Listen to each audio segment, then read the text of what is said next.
നമസ്കാരം. കോളുകൾ വിളിക്കുമ്പോഴുണ്ടാകുന്ന തടസ്സങ്ങൾ പൊതുമേഖലാ ടെലികോം ഓപ്പറേറ്റർമാരായ BSNL ഫെബ്രുവരി മാസത്തോടെ പരിഹരിക്കുമെന്ന് സൂചന. കോൾ ഡ്രോപ്പ് പ്രശ്നങ്ങൾ പരിഹരിക്കാനുള്ള ശ്രമങ്ങളിലാണ് BSNL എന്ന് മുതിർന്ന ഉദ്യോഗസ്ഥൻ വ്യക്തമാക്കിയതായി മാധ്യമങ്ങൾ റിപ്പോർട്ട് ചെയ്തിരുന്നു.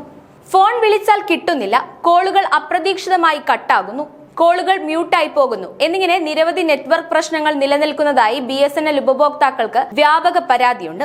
4G നെറ്റ്വർക്ക് സ്ഥാപിക്കുന്ന പ്രവൃത്തി ഒരു വശത്ത് നടക്കുമ്പോഴും കോളുകളിലെ പ്രശ്നങ്ങൾ BSNL വരിക്കാരെ നിരാശപ്പെടുത്തിയിരുന്നു. ഇത്തരം കോൾ ഡ്രോപ്പ് പ്രശ്നങ്ങൾക്ക് വരും മാസം പരിഹാരമാകുമെന്നാണ് മുതിർന്ന കമ്പനി ഉദ്യോഗസ്ഥൻ മാധ്യമങ്ങളോട് വ്യക്തമാക്കിയത്.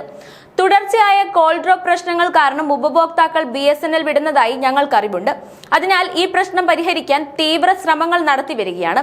ഫെബ്രുവരി മാസത്തോടെ കോൾ ഡ്രോപ്പ് പ്രശ്നങ്ങൾ പരിഹരിക്കാനാകും എന്നാണ് പ്രതീക്ഷ എന്നും പേര് വെളിപ്പെടുത്താത്ത BSNL ഉന്നതൻ വ്യക്തമാക്കി. 2024 ജൂലൈ മാസം Reliance Jio, Bharti Airtel, Vodafone Idea എന്നീ സ്വകാര്യ ടെലികോം കമ്പനികൾ താരിഫ് നിരക്കുകൾ വർദ്ധിപ്പിച്ചതോടെ ലക്ഷക്കണക്കിന് ആളുകൾ BSNLിലേക്ക് പുതിയ സിം എടുത്തും പോർട്ടിംഗ് സൗകര്യം പ്രയോജനപ്പെടുത്തിയും ചേക്കേറിയിരുന്നു. എന്നാൽ ഈ പുതിയ യൂസർമാരെ നിരാശപ്പെടുത്തുന്ന സേവനമാണ് BSNLിന്റെ ഭാഗത്തു നിന്നുണ്ടായത്. BSNLിന്റെ ആകർഷകമായ റീചാർജ് പ്ലാനുകളിൽ ആകൃഷ്ടരായി കൂടിയ യൂസർമാർ BSNLിന്റെ മോശം നെറ്റ്വർക്കിൽ നിരാശരായി പഴയ ടെലികോം കമ്പനികളിലേക്ക് മടങ്ങുന്ന കാഴ്ചയാണ് ഇപ്പോൾ രാജ്യത്ത് കാണുന്നത്. കഴിഞ്ഞ വർഷം ജൂലൈയിൽ വെറും 3.1 ലക്ഷം പേരാണ് BSNL സിം ഉപേക്ഷിച്ചതെങ്കിൽ ഒക്ടോബറിൽ ഈ സംഖ്യ 5.1 ലക്ഷമായി ഉയർന്നു.